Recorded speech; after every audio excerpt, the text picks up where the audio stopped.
Hello everyone, my name is David.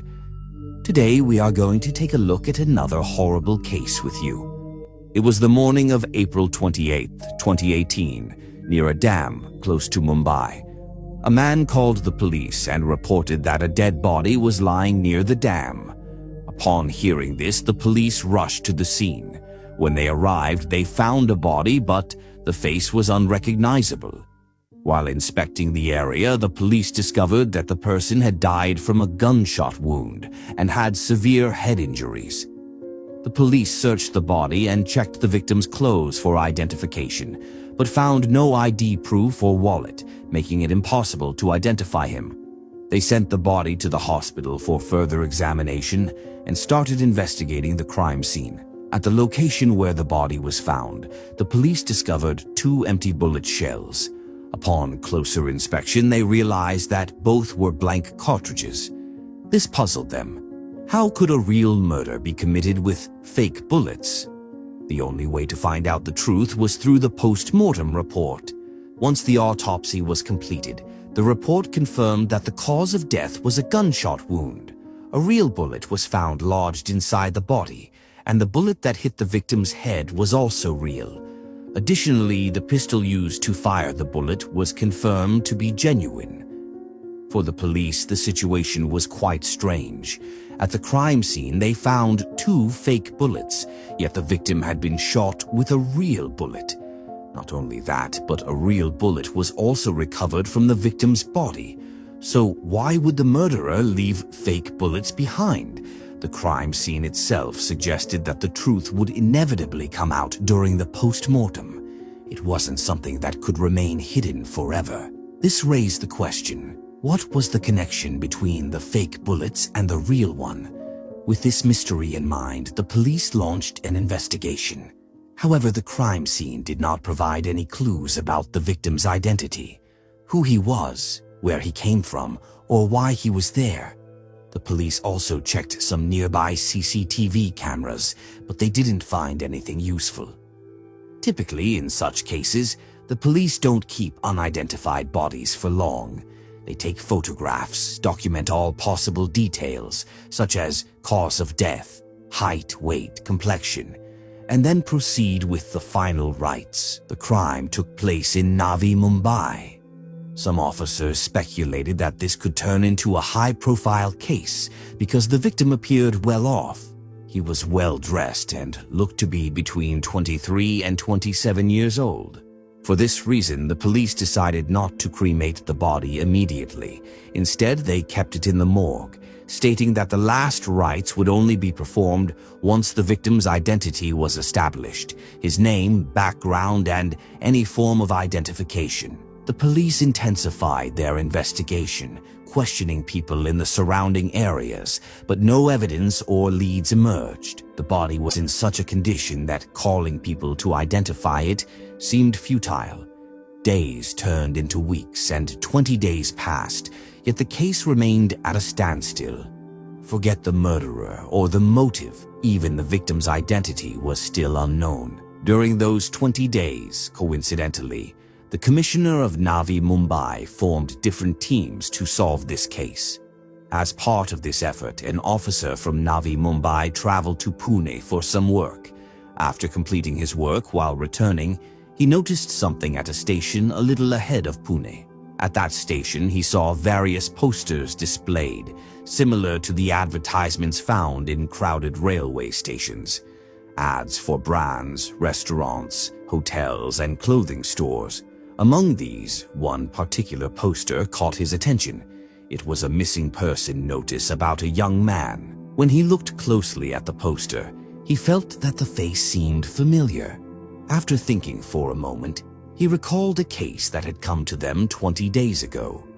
In that case, the deceased person's face was unrecognizable, but the missing young man in the poster bore a strong resemblance in overall appearance. This made him think that it might be the same person. Even though the face was unidentifiable, the rest of the body structure closely resembled the corpse they had found. He quickly took a picture of the missing person's poster and returned to his jurisdiction.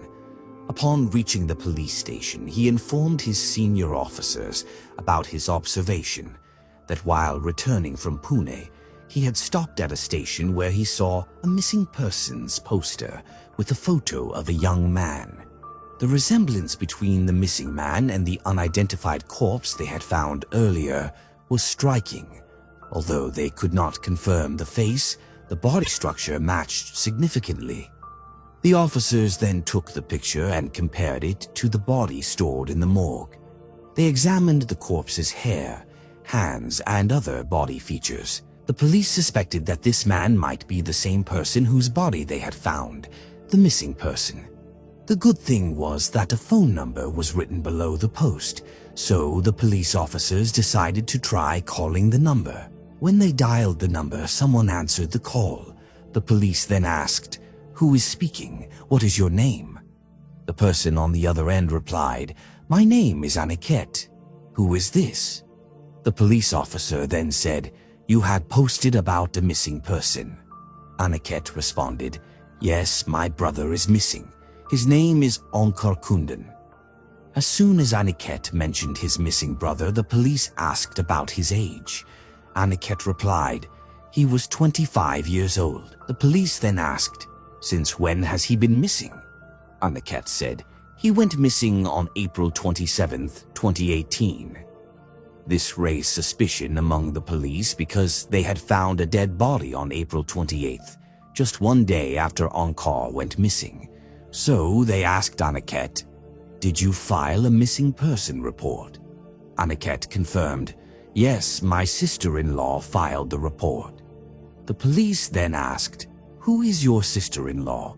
Aniket replied, "My brother Onkar was married. His wife's name is Sudha, and she filed the missing person report." The police then instructed Aniket and Sudha to come to the police station, but did not reveal that they needed to identify a dead body. They simply asked them to visit the station. When Aniket and Sudha arrived at the police station, the officers took them to the morgue. Upon seeing the body, both Onkar's brother and his wife recognized him instantly and broke down in tears. For the police, it was at least something that after so many days of effort, they now had one crucial piece of information. They now knew who was the victim, what his name was, who he was, where he was from. Everything. And now, with this information, they could easily find out who the killer might be. Then the police asked his family about Onkar's occupation. His family replied that he worked in a good company, although his salary was a bit low. However, he aspired to join the film industry and become an actor. He was passionate about acting and had tried multiple times to make a name for himself in the industry. He used to spend time around various directors and producers whenever he was free. He even managed to get some small roles in Marathi movies and a few serious films, but he never landed a big role. Despite this, his life was going well. Eventually, he got married to Sudha, and everything seemed to be going smoothly. Then Aniket shared that he didn't know what exactly happened, but conflict started arising between Onkar and Sudha. When the police asked why they were fighting, Aniket responded that he had no idea about the reasons behind their arguments. This led the police to consider the timeline. They had found Onkar's body on April 28th, but he had gone missing on April 27th. So they needed to investigate everything that had happened on April 27th. The police then called Sudha for questioning. Before speaking to her and others, they had already traced their mobile locations for that day to check where each of them had been. Everyone seemed to be in their usual locations. When questioned, Sudha said that on April 27th, she and Onkar had planned to travel together to Navi Mumbai. They left together, but midway, Onkar sent her back saying he had some work and needed to meet a producer. When the police asked who this producer was, she revealed that he was actually a relative, her maternal uncle named Nahush Kumar, who was a film producer. She was told that Nahush Kumar had made several small Bhojpuri and Marathi films, the husband of Onkar's wife's maternal aunt. Then Sudha said that on that day they had left together for Navi Mumbai, but he sent her back. She returned from the station itself and had no idea where he went after that. When the police asked why she hadn't filed a missing report earlier, Sudha replied that she didn't know he wouldn't return that day. She thought he was just going to meet a producer in Navi Mumbai. So she hadn't filed any report immediately, but when he didn't return even the next day, she filed a missing person report. The police checked the station where Sudha claimed to have reported the case and confirmed that a missing complaint for Onkar had indeed been registered. When an officer read the missing report and saw Onkar's photograph, they noticed that the picture looked 8 years old. In that photo, he appeared to be an 19-year-old boy, whereas his actual age at the time of disappearance was 25. The photo made him look much younger, with a slimmer face and childlike features, and even his hairstyle was different. The police remarked that usually when someone goes missing, their latest photograph is used to make identification easier. But since this was an old photo, finding him would be more difficult. When the police questioned Sudha about this, they asked whether she had personally filed the report. She confirmed that she had. They then asked if she had provided the photograph, to which she also said yes. Then the police said, "You don't have any new pictures of Onkar." To this, Sudha showed her phone and replied, "No, I have plenty of his pictures." The police then questioned, "If you have so many recent pictures of him, why did you provide a 7 to 8-year-old picture for the report and the missing persons poster?" Hearing this, Sudha became nervous and admitted, "I deliberately gave that old picture because I didn't want him to come back." The police were shocked by her response. A wife saying she didn't want her missing husband to return while everyone was searching for him was alarming. Meanwhile, Aniket kept insisting that his brother and sister-in-law used to fight frequently. Now, the police were confused about whom to believe. Domestic disputes between husbands and wives are common, but there was no concrete evidence suggesting Sudha wanted to kill her husband. No one had come forward to claim she had such intentions. So, the police tracked Sudha's movements from April 27th for the next 20 days, where she went, with whom, and from where she returned. However, they found nothing suspicious to directly accuse Sudha of murder. Yet, somewhere in their minds, doubt remained. Was Sudha the killer? Had she murdered her husband? The police lacked solid evidence because marital quarrels alone weren't enough to prove a motive for murder. With no strong leads, they decided to restart the investigation from scratch. If Sudha hadn't committed the murder, could it be a family member, a relative, or a close friend who had him killed? The police questioned Aniket again, but he kept repeating that his brother and sister-in-law used to fight a lot. And it seemed like Sudha was hiding something. The police interrogated her and said, "You deliberately provided an old photo of your husband. You intentionally did not file his report and did not make a proper effort to find him. That means you are the murderer." Hearing this, Sudha responded, "Yes, I knowingly gave an old picture, but I did not commit the murder."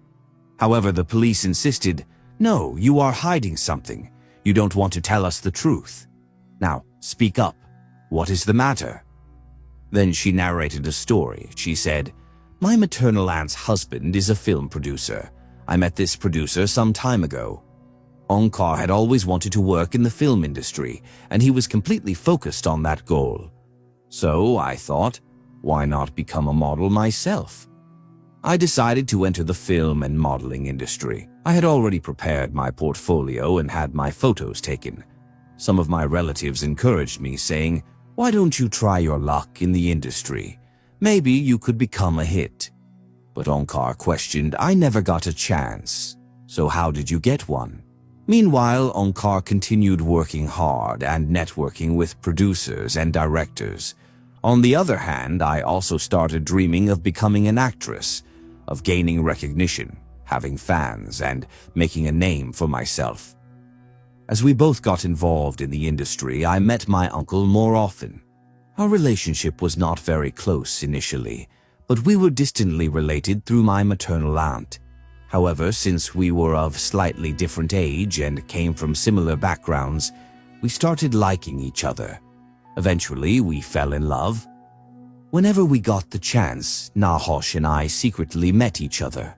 Meanwhile, Onkar was busy advancing his career, meeting different people and securing opportunities. But one day, Onkar found out that his wife and her uncle were secretly meeting at different places without telling anyone where they were going or what they were doing. Later, when he got more information from people, he became completely sure that there was something between his wife and that producer. They had some kind of relationship. Once he found out, he would fight with him, herself a lot, and question her, but Sudha always denied it. Meanwhile, he got to know a few more things, and producer was also informed. Then Sudha said to producer that they will never meet again. On the other hand, the producer realized that Sudha's husband had now discovered the truth. He feared that if Sudha stopped meeting him, what would he do? Then he came up with a conspiracy. He thought, why not just get rid of Sudha's husband so that no one comes between us? However, he didn't tell Sudha about this plan. He kept it a secret because he knew that if he told Sudha, she would refuse. So, on April 27th, when Sudha and Onkar were together, the producer called Onkar and said, I have a new project. I'm making a new film and I want to offer you a role. At this point, Onkar had not yet confronted the producer about what he had discovered, that his wife and the producer were having an affair. However, after going there, certain things happened that made Onkar lose control. He confronted the producer and said, what you're doing is not right. Stay away from my wife or else I will tell Aunt everything. Hearing this, the producer panicked. He was afraid that Onkar might actually tell his wife the truth. So he immediately reassured him, saying, no, I won't do this anymore. Onkar then said, good. That's exactly what I came to talk about. I don't want to work with you in any film, play, or anything else. Our relationship ends here. We will not meet again. The producer then responded, all right, no problem. If you don't want to work in my film, that's fine. But at least come with me to check out the location I have chosen for the shoot. Saying this, he got into his car, took his bodyguards along, and made Onkar sit in the car as well. Then he takes him to a spot near the dam. It was evening and there was no one around. The producer signals his driver, who stops the car at that location. The producer steps out and Onkar too. Then the producer takes out his gun and fires 2 shots at Onkar, but the bullets do not hit him. Onkar is completely shocked, wondering why he is being shot at. When the producer notices that the bullets have been fired but there is no blood, he realizes that the bullets are fake. The producer's bodyguard, who was standing behind him, then producer take gun from him and then shoots Onkar in the head with real bullets, killing him instantly. What had happened was that the producer was from the film industry, where fake bullets and props were commonly used on film sets. He was in the habit of carrying a fake pistol with him. While his bodyguards had real weapons, he always carried a fake one to maintain his image of being armed and wealthy. That day, however, he was so furious and blinded by rage that he forgot he was carrying a fake gun. When he realized his mistake, he took a pistol from his bodyguard and shot Onkar. After Onkar was confirmed dead, he fired 2 shots from his fake pistol and left the empty casings behind at the scene, thinking it wouldn't matter. Later, when the police investigated the entire incident, they arrested the producer and both of his bodyguards. Although the bodyguards did not fire the first shots, the police claimed they were part of the plan. So, this was today's story. Thank you for joining us on this journey today. We hope you enjoyed the content and found it valuable.